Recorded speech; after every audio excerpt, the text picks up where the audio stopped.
Good morning. I hope you're having an absolutely fantastic day. And yeah, I know I need a haircut. I'll sort it out soon. Couldn't really think of a better topic to make a video on this week, so I thought what I'd do is talk a little bit about how and why I got into collecting vinyl and kind of the process that got me there. So let's get into some history. I am of a generation where we actually got CDs, and I can remember when I was quite young, I would ask my parents and family members for CDs for Christmas and birthdays. I knew what records were. My parents had a huge collection of them at home, pretty much exclusively classical music, and I was aware that they were a thing, but I was young, I didn't really care. All I knew is that my parents had them because they were old. So I never went out of my way to start collecting records. It wasn't a conscious choice of mine to do so. The very first record I ever bought, I did so almost begrudgingly because it was something that I wanted to have on CD, but I was in HMV in Gloucester, where I'm from, and they had a tiny vinyl section. I didn't even realize that they would sell vinyl in HMV back then. It was by my favorite band, which some of you will know is Nightwish, and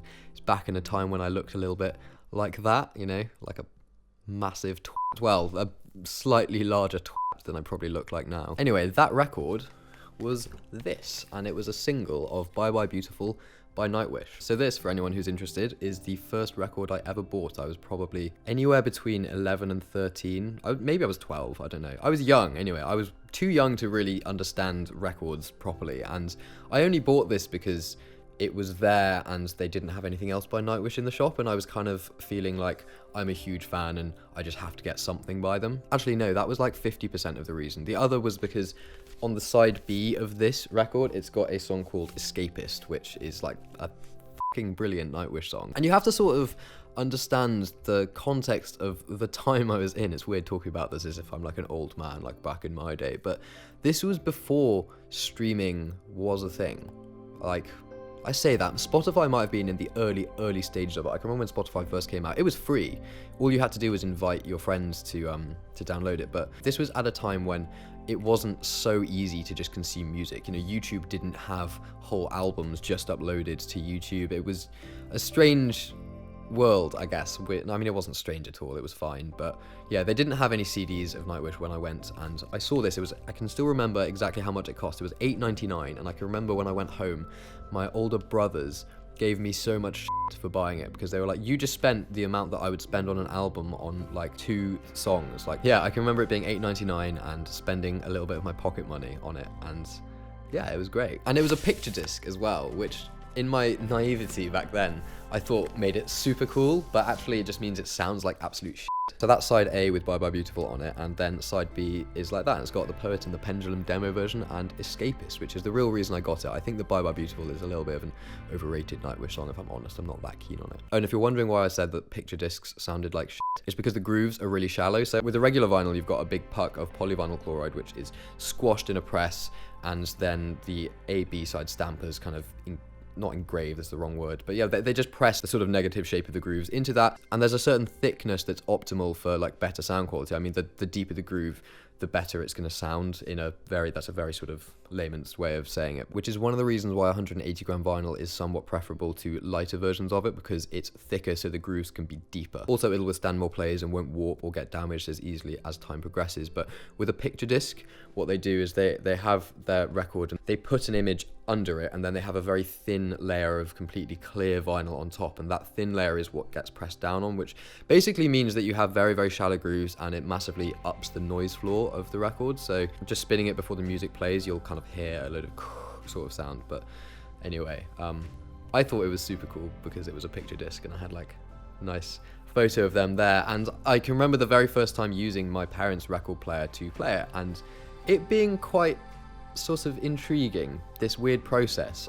Definitely a part of me was like, why do they even still make these things? Because this is such a hassle and it's such an annoyance. But I enjoyed putting it on the turntable and playing it and watching it spin, especially because it was a picture disc. It was cool seeing this thing spin round. That was the first record I got, and I didn't think much of it. For years, I just put this into my parents' collection. They were probably mortified that I'd bastardized their collection of highbrow classical music with some Nightwish. So that was my very first record. So let's fast forward a bit. I was 18, 19 years old, and I went with my very good friend Hugo to see Alt J play live in Birmingham. Fucking awesome gig. This was just after their debut album had dropped, so there was loads of hype around them. I can remember having rather an eventful night out in Birmingham after that gig with Hugo as well, which was bit messy. The less said about that, the better. But yeah, we were there and we saw them play live, and the support act was a group called 100 Waters. I don't really follow them at all now. I don't know if they're even still a thing. But after the gig finished, we went to the merch stand. I saw this.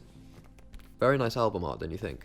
This is the 100 Waters album. I don't know if it was their debut, maybe it was, I can't honestly remember. But I saw this and it was probably quite cheap, like a tenner or something, less than the t-shirts were for Alt J anyway. So I just bought it, and I didn't have a record player at this point. I wouldn't even have known how to go about getting a record player and what I would need in terms of an amplifier, any of that stuff. I just thought that, yeah, I'll buy it, I'll support them, they were good, and maybe it'll be a nice little souvenir. So yeah, this is the second record that I ever owned, 100 Waters' self-titled album. Now at this point I was starting to get interested in the concept of vinyl, and I wasn't aware that there was a resurgence going on, because this was about the time that it was starting, I'd say, the vinyl resurgence. Like, it wasn't a really big thing, it was just a sort of a whisper on the air. There was some sort of murmuring excitement going on in the music communities that's like, you could tell that something was happening. But this was back when Record Store Day, you wouldn't have to queue for like 8 hours to go. Those were the days. Even then, I can remember the thing that I enjoyed the most or appreciated the most wasn't anything to do with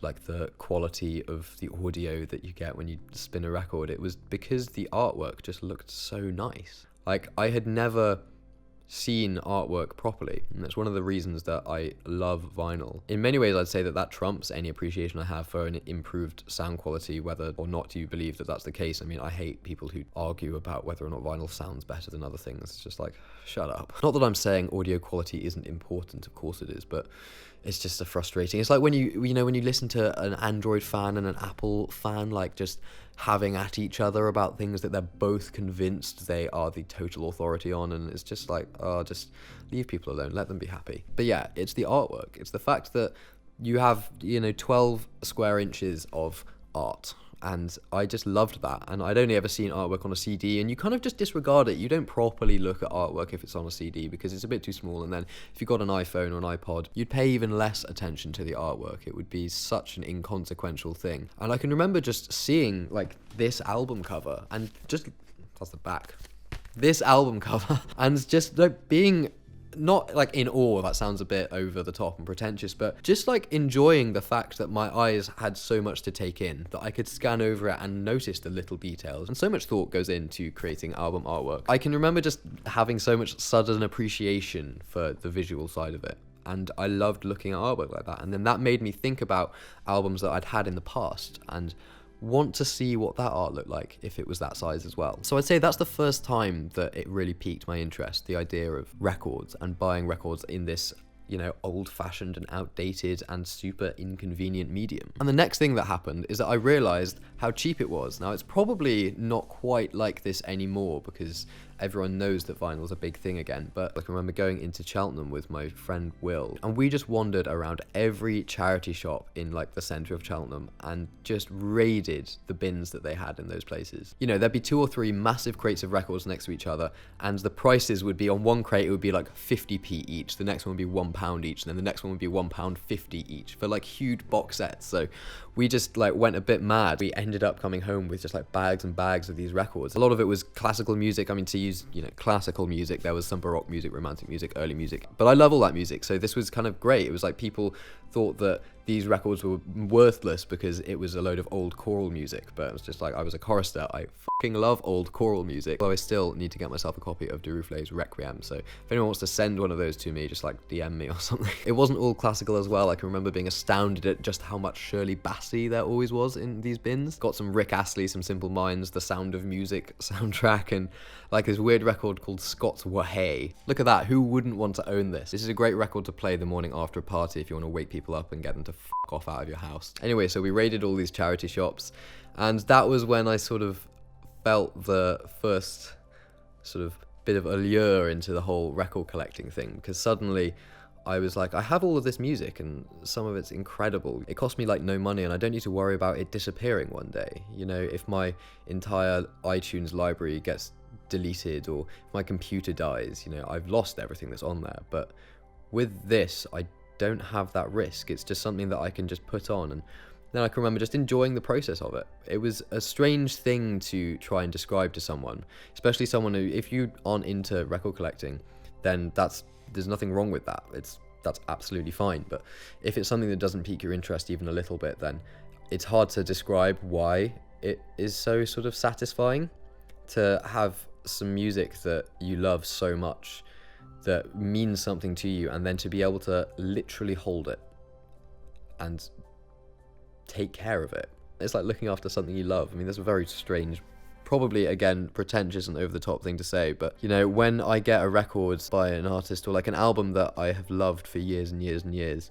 when I can then get that record and hold it and treat it with respect, I don't know, there's something oddly cathartic about it, I'd say. And it was after that kind of charity shop raiding session in Cheltenham that I started to get it, and I started to just look at artists that I liked and buy their music on record. And I can remember the way that I started doing it was only if it was an artist that I really liked and music that I really wanted. It was like, could you live without this music? And I'd ask myself that question, and if the answer was yes, then I'd be like, well, I'm not going to spend 20, 25 pounds on getting the record. But if the answer was no, and because I was like 18, 19 and still full of my like sort of over hormonal teenage angsty everything is so important all the time thing, then the answer to that question was often yes. As in, yes, I can't live without this music, not yes, I can live without this music. So I started buying records, and I can remember a couple of the first ones I got. Olaf Arnold's For Now I'm Winter and Living Room Songs are a couple of the earlier records. Surprisingly enough, this album, Owl City Ocean Eyes, was one that I was sort of like, that's an important piece of music to me and I want to own it physically. So this was one of the earlier ones. You can sort of see, I don't know if the light will pick it up, but you can see it's starting to get that kind of wear around the outside, which you need to be careful of if you're collecting records. You don't apply too much pressure to them, and you don't ever store them horizontally on top of each other because it adds weight, and then you end up with these rings around there. So that was where it all started for me. And then over the years, I just learned about all of the other fantastic things that come along with collecting music in that format. Just like all the extras you get, like a big booklet of information, you get photos with your records, like you get interesting colors. It's sometimes a joy just to pull a record out of a sleeve. That gloriously satisfying feeling of breaking the seal, you know, when it's shrink wrapped and you get to the opening of the record and you know, you've got a little bit of nail there, so you kind of, this is what I do, this probably might sound really weird to everyone else, but if I've got long enough nails, which is rare these days because I keep them quite short, but I'll kind of break the seal right there and just drag my thumb along, feeling it like opening it up and then pulling this physical object out. The kind of mystery behind records, I mean, I know how a vinyl plays. I know the like science behind it. I mean, I did like a whole degree in music technology, so it'd be quite shocking if I didn't, but even knowing how it works, sometimes I'm still just like, that's so fucking cool. It's like magic. So yeah, that's pretty much it. That's my story. That's how I started collecting records and why I started collecting records. You know, I was intrigued by the artwork, and the rest sort of followed on from that. That's enough of me rambling. I'm really sorry, this has probably been like the most boring video ever. If you have any ideas of topics you'd like me to discuss and talk about for my upcoming videos, then please by all means let me know down in the comment section, because I'm struggling a little bit at the moment to think of valuable videos to put up. So if you have any thoughts, let me know. And if you collect records yourself, let me know how that started. You know, what are the things that you enjoy most about collecting? Love to know what your thoughts are on it. One other thing, wouldn't it be great if some of my own music was in that collection too? Well, it will be soon. For those of you who don't know, I released an EP called Her of 4 instrumental tracks, and then I set up a Kickstarter to get it pressed on vinyl because it's such a big thing to me. I would have loved to have my own music pressed on vinyl, and we've exceeded the goal, and it's fucking awesome. And thank you so much to everyone who has contributed to that. You can still go and contribute to that if you would like. There'll be a link in the description down there to the EP on Spotify and whatnot, and if you wanted to contribute to the Kickstarter, that'll be down in the description as well. Thank you so much for watching and listening, and I hope that you've enjoyed this, got something from it maybe, I don't know. Have an absolutely fantastic day, and I'll see you very soon.